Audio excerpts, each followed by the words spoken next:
Hey everybody, this is Pastor Chad. Thank you for joining the podcast today. I have one of my favorite guests. He's a mentor of mine, Jimmy Dorrell, with me today. He's amazing, lives in Waco. I hope you enjoy.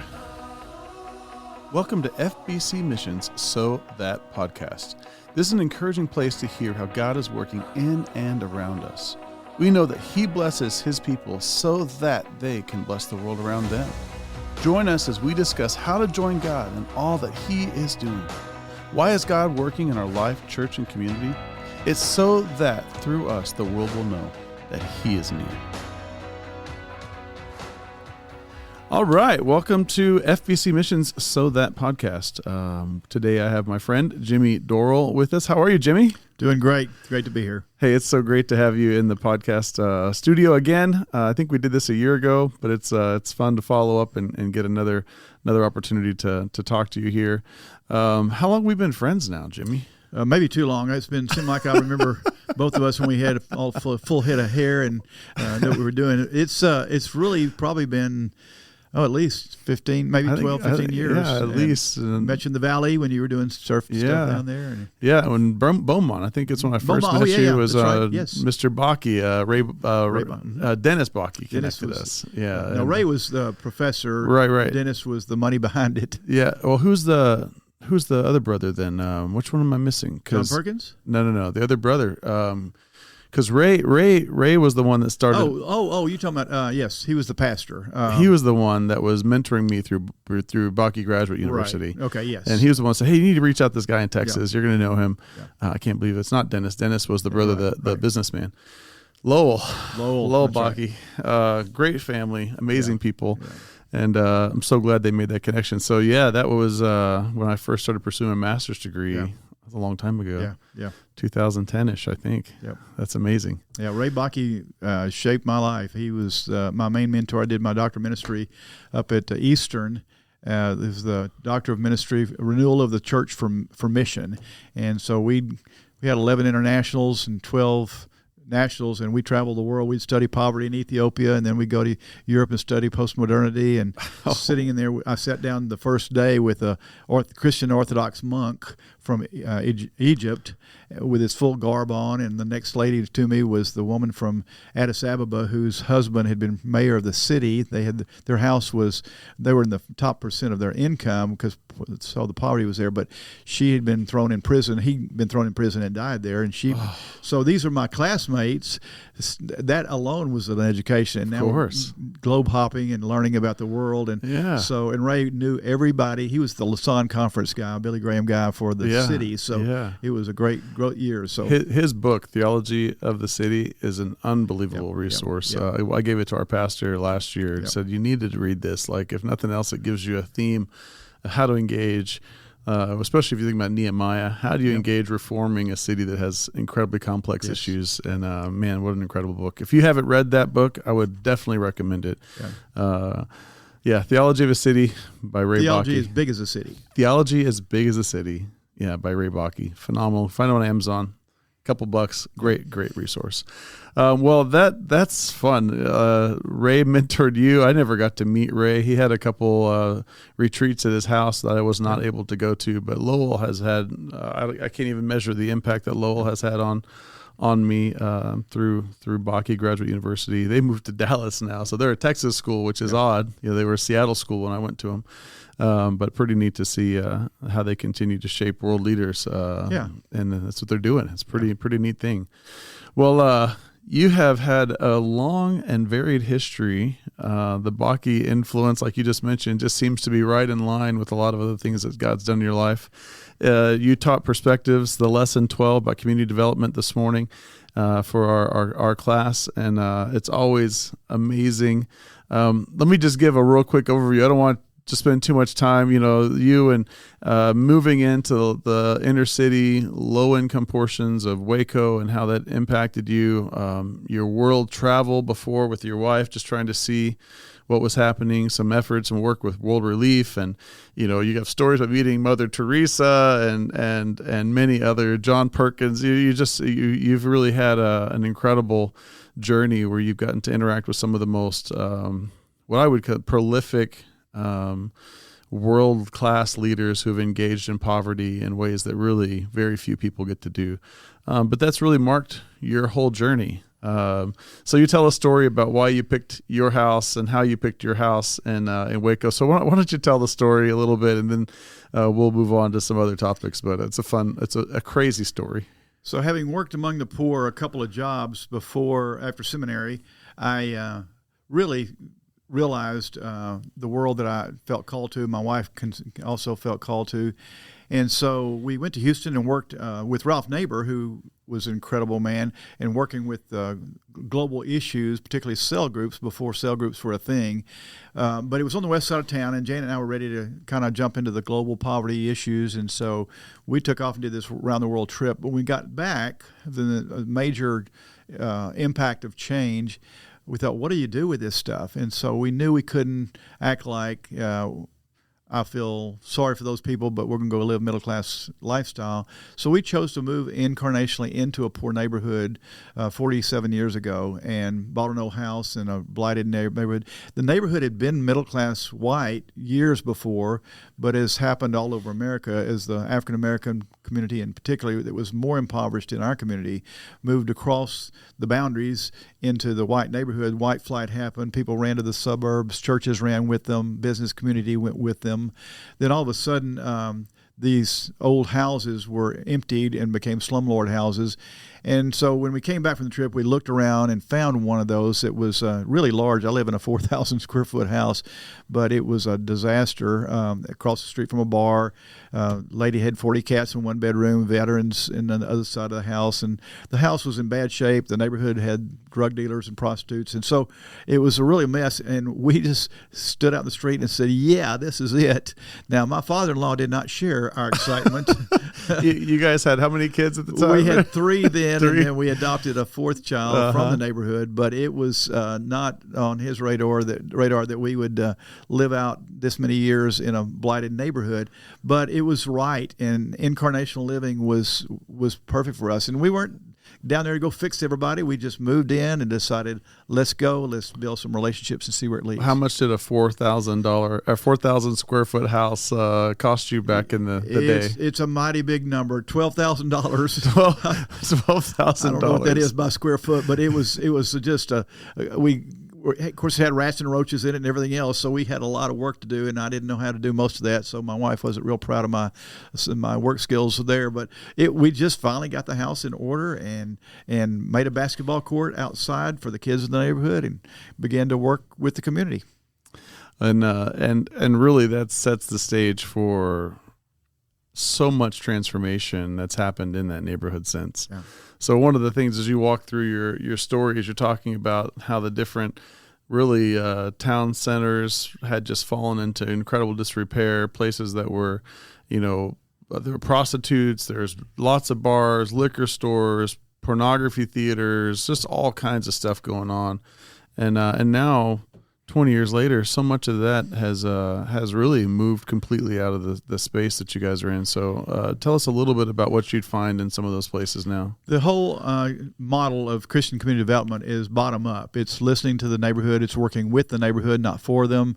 It's even having church with them, not for them. And so the relational stuff, it's slower. It takes more time, but it is the essence of change, so that empowerment happens when we work together beside each other. So we didn't go out and try to start a nonprofit, raise a lot of money, and go help those people. We just built relationships in the community and listened to them, and their statements were, we really need to find a job. Can you help us find a job? So we'd work and find them a way to get employment, and then we'd work with issues that they faced in terms of drug recovery. So everything was listening for a year and trying to figure this stuff out before Google was there. And so eventually we realized that we were just taking the next step on each issue. So everything that was not being done, they didn't have resources for, or we might know some people to come help us. We just built it around that. So when you look back now, you think, well, this was a great plan. It wasn't a plan. It was just relationships. And so out of that, today there's a mix, black, white, brown, rich and poor in the neighborhood. But we've gotten rid of the blight. We've seen people move in from the middle class community but not take over the neighborhood. So that balance of how do you stay, not drive them out in a gentrification kind of way. Certainly that's happening at some level in Waco, but majority of what we have in our neighborhood is this blendedness that makes for a great neighborhood. It's really amazing. When people hear Waco, they think of two things. They think of Baylor University, right? Which is a amazing school, Baptist school, expensive school, private college. But because their sports programs have a national following. And then they think of Magnolia and Chip and Joanna Gaines and all the just exciting things that people have seen and through their TV shows and whatever else. But in the midst of that, wealthy college and a really successful business, there's a community that's been there for a long time, very long time. And Waco's poverty rate is double the average city, and most people have about 13%. Ours was 28.7 when we were doing what we were doing, and so the lack of resources for the poor in particular was a huge issue, and certainly the successes of Waco and Baylor have been wonderful, but the blight wasn't being addressed in tangible ways. And so what we felt called to was how do we rebuild systemic change and deal with some of these horrible places where the poor can't get out of those issues. And so housing and jobs and recovery and all those issues that were there, little by little we dealt with those. But along the way, then Waco got to be a popular place. And because of Chip and Joe doing a great job, they're friends of ours, they have really done an amazing job. And they're real committed Christians. I think sometimes people see these success stories or see them on television, and you can tell they're fun, but they're really committed Christians. And they even allowed us, as our little church was meeting under the interstate bridge, eventually we had to leave while they repaired the bridge, and they invited us over to the silos. So we had church under the bridge at the silos for 4 years before we could go back under the bridge. And so the good things are there, know about it, but there's this layers and layers of poverty, systemic poverty, that takes a lot more to get out of than just finding a job. How do you deal with systems that are entrenched, that are hard to climb out of if you're poor? So we are dealing across the board with everything from job training to how do we deal with still the racism or the prison system or the lack of living wages, the tough issues of poverty that the churches typically don't take on. It seems political, but it's not. It's just practical. When we had a young man go to jail because he had to be tased by the police because he had a schizophrenic fit. They had nowhere to put him except county jail.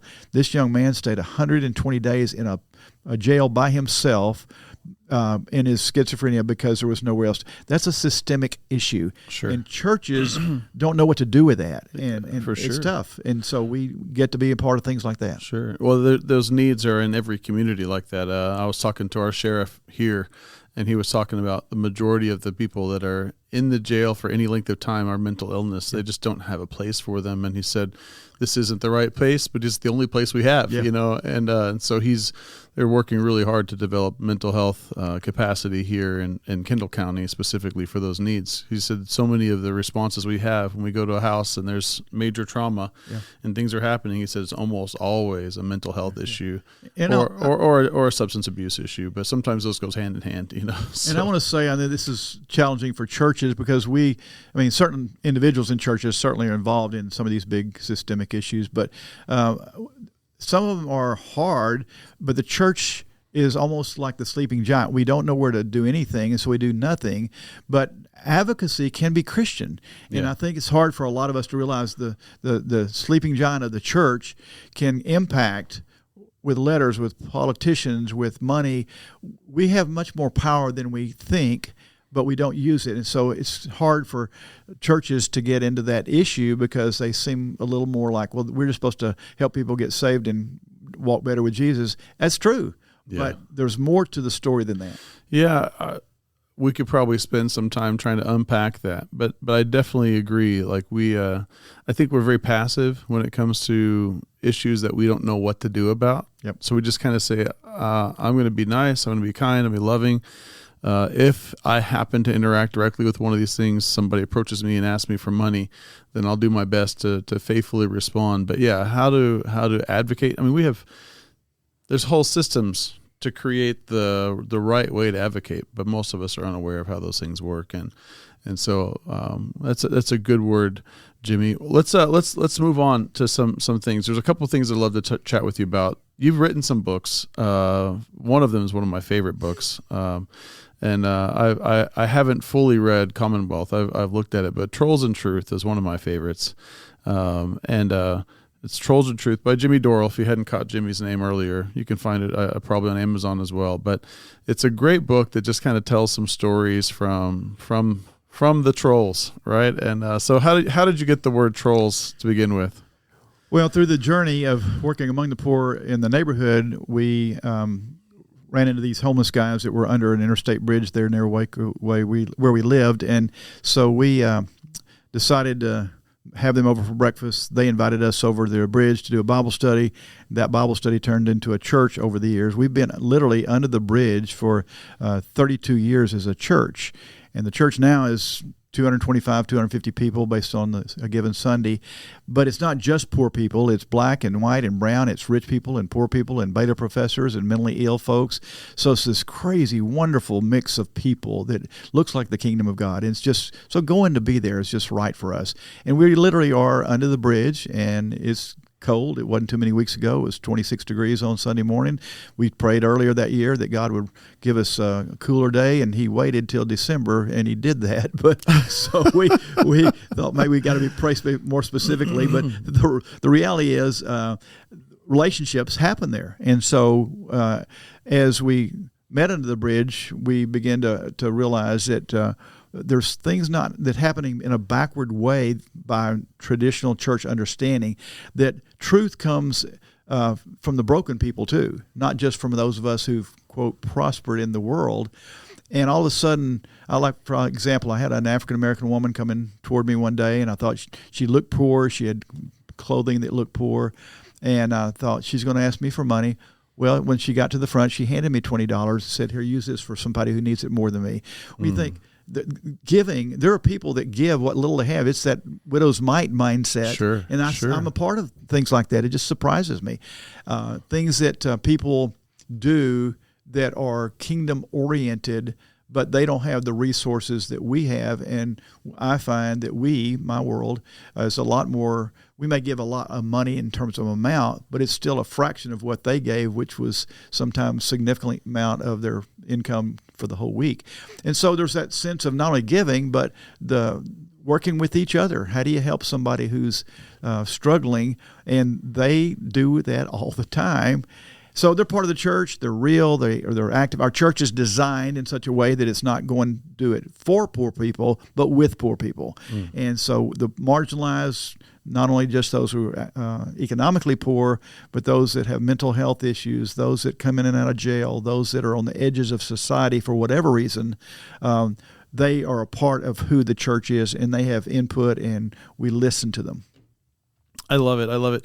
When you read Trolls and Truth, you just get introduced to these different figures throughout the book, and you realize over and over again how often the people that lead us to see God in really meaningful ways are not necessarily their professors or pastors. Sometimes the people at like you said, the margin society, where they maybe interact with God on a different level. Like maybe it's because of their need, maybe it's because of their mental health issues, maybe it's because of their lack of access to other types of devices and options that relieve their suffering, that God sometimes is close to them, and the way that they see Him it impacts us. And so I love at different times I've heard you make comments on the lines of what you received at seminary was really good, but what you've learned since then far surpasses. Like seminary did not prepare me for this conversation or that conversation, or how do you interact with somebody going through this type of challenge or problem. And honestly, all of us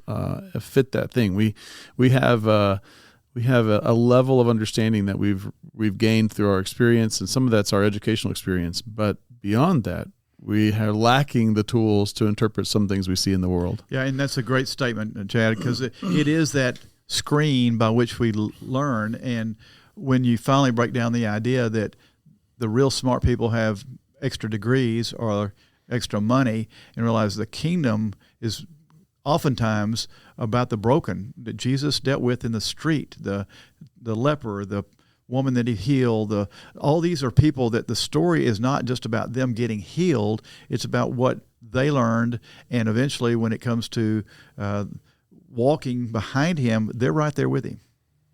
Yeah, and it's tremendous. One of my favorite stories is the Gerasene demoniac. Yeah.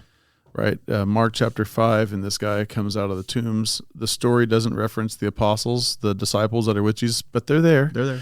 Right? And they give you all this background. They're writing this, of course, 20 years after the fact, 30 years after the fact, and they're remembering the story and saying, this guy is a dangerous guy. They were aware of what he brought to the table. Yeah. And yet you don't see Jesus bothered by his mental illness. You don't see it by the demons that are interact. Like, there's just so many messes. The complexity of the situation is really quite and at the end of the story, not only is he in his right mind and he wants to follow Jesus, and Jesus sends him away. And Mark, he's the first person that goes as a representative of Jesus without Jesus. Like, later on in Mark, he sends out the 12, and he sends out, but this guy gets sent away. The morning he is out of his mind, filled with 3,000 demons, and at the end of the day, he's going out as an ambassador in the name of Jesus to share what good things God has done. But what really strikes me is the crowd, right? The crowd that comes out, and they're asking Jesus to leave. They've allowed this guy to live in these tombs, doing all these terrible things, being this crazy wild man for years. But Jesus is too much. Like, we can't have this guy. Like, get rid of him. There's so much in that story, and it reminds me of these trolls. You're talking about the trolls. This guy is a classic troll, right? He's a mess in every way. And yet when he interacts with Jesus, we see incredible transformation in a short amount of time. Yeah. And he's never, we don't even know his name, right? Like, there's people following Jesus. So the 72, we hear these references to these numbers, and you wonder if that guy was one of them. But we don't know that, right? But he was so impacted. Jimmy, anytime we hang out, I marvel at how God has used you to bring such transformation. You started Mission Waco, Mission World with your wife, Janet. You guys have impacts in Mexico City. You have impacts in India. I'm sure there's impacts in places I'm not even aware of. Some of your son going to Kenya earlier. You're talking about Josh and Mission Galveston. But there's so much more. You started CCDA Texas, which is a Christian Community Development Association here in Texas. You've been part of the CCDA nationally at different times in your history. And all of it is trying to bring about not only advocacy and awareness for the needs that are constant among the urban poor or among the poor in general, but you've lived it out. You've been that incarnational presence. I don't know that anyone could measure the impacts of what Mission Waco has done in the city of Waco, but I wonder if the work that you guys have been doing there for 40 years has underlined what now is a city that is popular and growing, and really changing quickly. It might become one of the wealthiest places in Texas in the next decade, the way that it looks like it's growing so fast and changing so fast. And I'm not sure that that's necessarily good or bad, but I wonder how much of that transformation that you guys have brought this makes that possible, Yeah, and that's what's fun. It's funny now because nobody would come to our neighborhood for all those years, and now there is a tour group that came out of the silos mindset because some groups broke off and said Waco now has tours, and they come across the street from our main block where the pornography theater was, and the liquor store and the grocery store and all the things we've done, and they tell the story in a neighborhood that they wouldn't come to years before. And so we just laugh because it's the humor of God for us. I think that the thing that we have done well is not our brains or not our money, but it's just we never went away. And I think there's something about continuity over time that we Christians forget.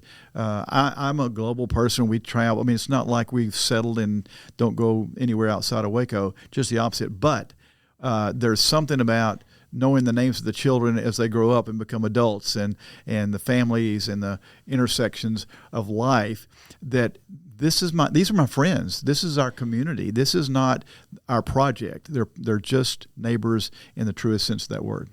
And you guys have lived. I think of Jeff Vanderstadt said that to live incarnationally is to go live among and die there, right? Like it's to give yourself to this community, whatever and however long it takes, but whatever the cost. And I'm not saying you're going to die there, but you guys have experienced loss in your family. Like you guys have lived and in some ways died among the community there, and they've watched your life through all of it.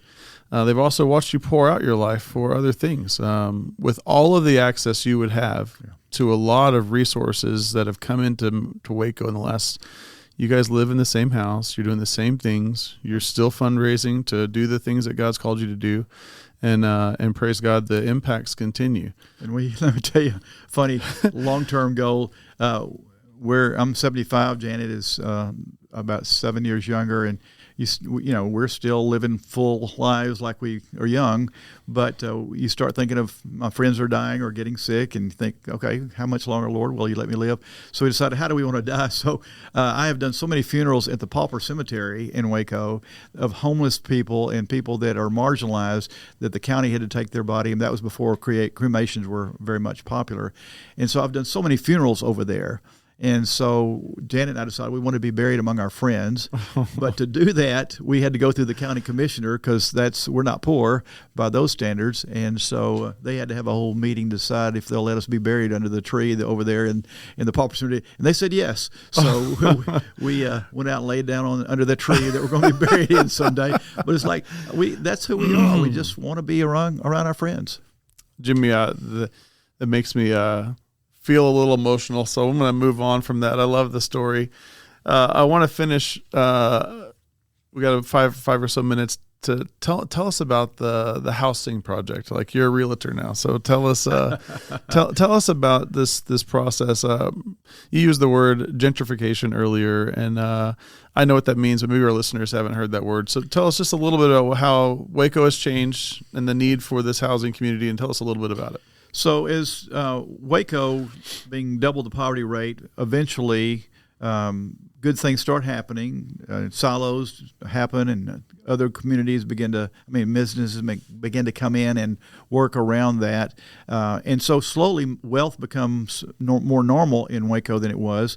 But as part of that is gentrification. It means that the wealth that comes in may now buy that house that middle-class family lived in and tear it down and build a prettier one. A business community might want that old hotel where my people sleep because that's the cheapest place in town, and build a big building that's now a corporation company. So gentrification is slow and invisible, but it hits all cities, and you can't stop it. It's not evil in itself because we get tax dollars to do things, but it really impacts the poor the most. And so many more of our friends begin to end up on the street. And so we were told years ago we should land bank. It's one of the things urban ministry don't do enough of, to go buy those lands before they're built out in the 20, 30 years ahead from their own community. But basically we ran into a housing problem. Every city right now across America is struggling with homelessness and housing issues. It's a major issue. But we began to look around because my people now were not in our shelter. We have a 56-bed shelter, but there wasn't enough room.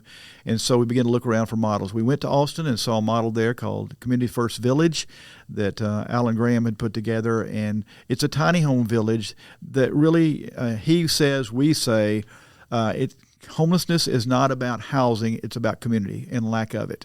The people who are isolated or mentally ill or recovering needed a place where there could be a sense of family and wholeness. Well, Alan created this place there in Austin 10 or 11 years ago, and it was very effective and is working.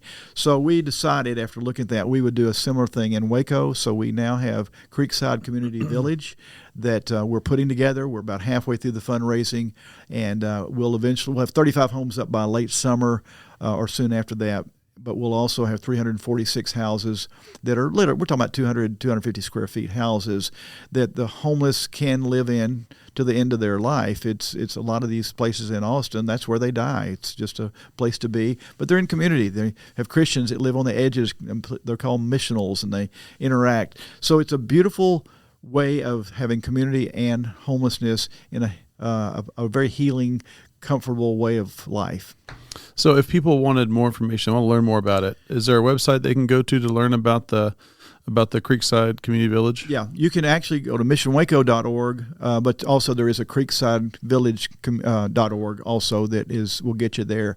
And again, it's developing. We're halfway through the fundraising. We've got still a little more to get, but should be open by the fall of this coming year. That's this coming year, as in 2026 or okay? No, 2025. 2025 this fall. We'll have at least 35 homes up by October, maybe. And you have capacity for around 346. 346. Yeah. And I think you're saying that they're about 20,000, 25,000 each? The smallest ones were 25,000 to build. Now, that's sometimes that may not include the pad that's under a few other things. But so we went to the churches in Waco, and I thought, this is hard because churches are not affluent always anymore. There's bigger churches, but the little ones don't have a lot of money. But we were able to sell out of the 35 first ones, 22 of those were bought by churches, including Church on the Bridge buying one.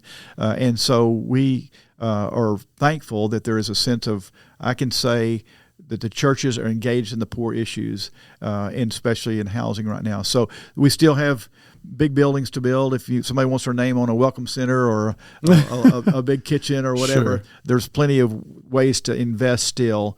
But for right now, the housing part of it is working.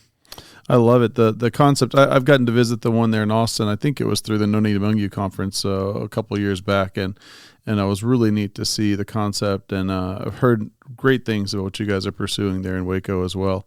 And again, that need isn't unique. I've heard Kenny Sides, who spoke for Taking It to the Streets this morning, homeless ministry here in San Antonio, talk about the desire to find some property where they could do tiny homes or these small community. But so far, every community they've approached has been absolutely against having a homeless village or anything like that in their community because of what the perceived dangers of it. So it'd be really fun to kind of walk through some of the challenges you guys faced and how you got it across the finish line to get approvals and all of that. I appreciate what you said, that whole NIMBY effect, the not in my backyard. Everybody says, well, we need to do something for them, but as long as it doesn't impact us or our value or anything else. Right, yeah. Right. And so we have dealt with that, and we've earned the right to be heard, I think, and they know by our past that we are not going to overwhelm their neighborhoods, but there's plenty of room to put the homeless in our communities if we will take those steps of courage. Yeah, and the willingness to be the incarnation of Christ among them. You're not just going to stick them out there and abandon them. Nope. Right? You're going to put them out there and say, hey, how can we serve? How can we build community? I love the idea of the missionals on the outside. They're ready, they're available, they're willing, they're part of the community as well. Yep. And so what an incredible picture. Jimmy, how can our listeners pray for you and Janet? Like you actually look much healthier than 10 years ago. You've dropped some weight. You look great, man. I'm not a bit taller, but I am a lot less pounds. Yeah, and it's I appreciate that ask because we're still out there and kids and grandkids now, but the joy of life is, I want people to know this is not some hard, hateful thing I have to get up and go do. We love our friends and what we get to be a part of. So pray for that and pray for health. We know that we're not going to be living forever, but we also know that as long as we can be engaged, we will. And I would say that in the global sense, we still are working in Haiti, Mexico, and India, and just to continue to pray that God will help those places flourish in the work that we do. Amen. Amen. Well, those of you who are listening, I hope you've been encouraged by our conversation today.